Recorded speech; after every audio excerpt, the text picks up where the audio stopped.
Good morning, I'm Ryan and welcome to day 6 of the 30-day Speaking to Camera Challenge.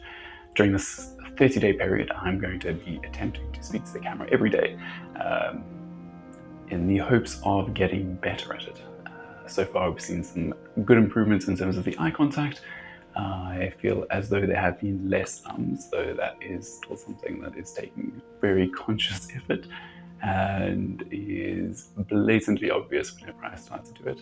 I also see that there are quite a few words like effectively and the likes, which are being used as filler words. So today the task is to expand one's awareness, looking at the periphery and focusing on that. So effectively focusing on two things at one time, being conscious of the camera, but also being pushing one's awareness to the side. Effectively, it feels like moving through molasses.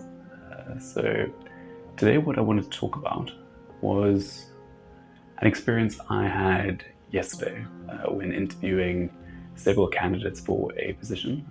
It was a position in a warehouse, so not one that requires a huge amount of a very highly educated background.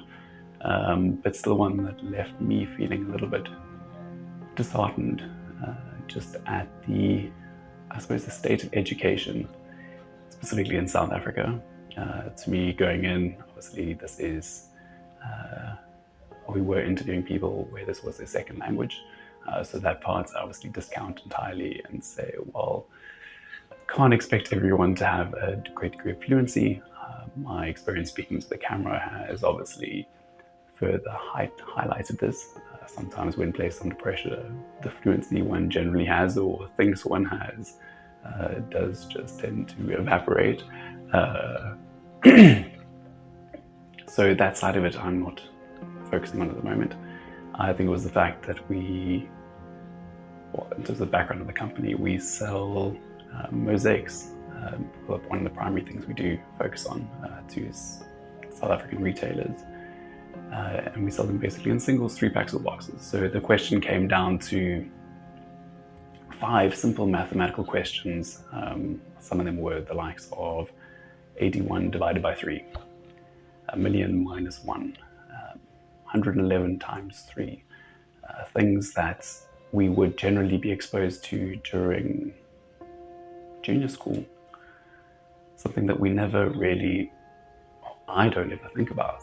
To me, I saw these questions that the warehouse manager put together and I thought that this was ridiculous, that these were far too simple, far below the level of anyone we'd want to employ. Only to quickly, during the course of these 5 interviews, find out that most of these were beyond their capabilities. You're getting 1,000,000 minus 1, then coming back with 99 million. Just left me a little bit saddened and worried about the state of the country and the future in general. I understand that these people are often at the bottom rungs of the economic ladder. They are often focused more on survival than gaining skills. If I look at my background when I was growing up, we went through difficult periods in terms of financial instability and the likes, but there was always a focus on education, always a focus of understanding finances, understanding money, understanding just general numbers, something that was seen as vital, just because it does have that integration with so many facets of life. I'm not necessarily talking about like high-level calculus or the likes. That's, I think for most people, is not going to hugely serve them for the most part. Obviously there always are exceptions, but basic arithmetic is just one that to me would just be a given, the same as your home language and just being able to communicate effectively. So being denied this and just seeing the huge deficit that actually exists, places a little bit of burden, makes one unsure of where we're going? How, if the focus is on that, is it so lacking? And I think I know some of the answers to this. I think if I'm looking at South Africa specifically, there is always that desire to just push students through. It'll be someone else's problem, they can deal with it. But again, lacking the foundation doesn't set them up for anything. Effectively, you're just giving them a huge disservice by choosing to say, let me throw them aside, someone else can deal with this. I understand, again, you're dealing with 30, 40 students at a time. But even so, to me, the natural thing to do would just be to say, you failed. We have to actually hold you back. This is one where you can't have a grade 1 level of maths or grade 1 level of anything and suddenly be in grade 11 type of thing. Again, for most of these workers, they had done maths up till grade 11. I think there was one candidate effectively who didn't do maths in high school at all, and she was the one who got 4 out of 5. The rest were arranged between 0 and 2.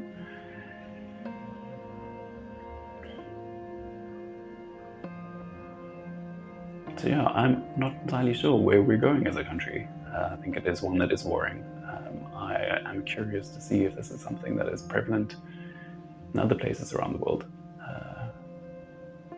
or if it's something where we've had so much desire and need to say things are getting better, we can go and pass everyone, we have these high rates, but the quality just is abysmal.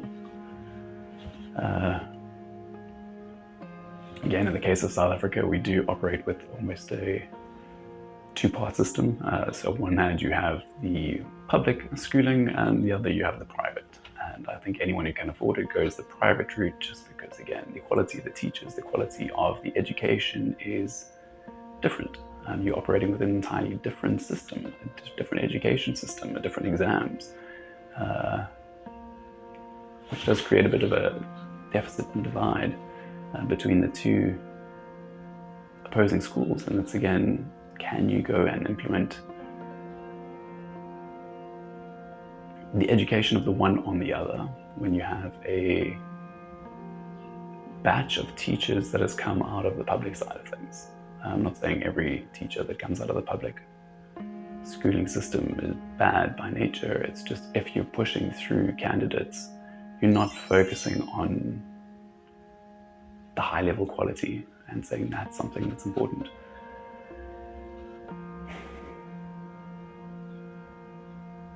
So I'm not sure. Curious to see where things go. Obviously, I think it's one of those that does make me somewhat more aware that backup plans are always going to be beneficial. Just having alternate arrangements. Yeah, we'll see. I mean, if I go compare South Africa to Zimbabwe, which is obviously a case that a lot of people do make at times, I feel that the quality of education there is still that much higher, or was at least when they kind of went through their transition. Again, if I look at most Zimbabweans that do cross the border and come here, it seems as though education is still marked as vital, regardless of what level of tumult you're going through at the time. Whereas here, somehow, that's not the case. It's kind of almost more focused on having gotten through. And I think, again, speaking to our Zimbabwean warehouse manager yesterday, he basically stated that if in Zim, if you put subjects on your CV, you had to pass them. Whereas in South Africa, it's just the mere fact that you tried is stuck there. And I thought that was an interesting comparison, just because, again, one was focused on the quality. It was focused on having been successful, whereas the other was just, well, you tried. And I think sometimes with society, we also get a bit lost there. But I think that's definitely going to be a subject for another day. Yeah, obviously very different approach in this one, taking something a lot more serious, but it was also something I felt the need to share. So hope it was beneficial on some level if you managed to make it through. But otherwise, as usual, have an absolutely spectacular one, and I hope to see you tomorrow.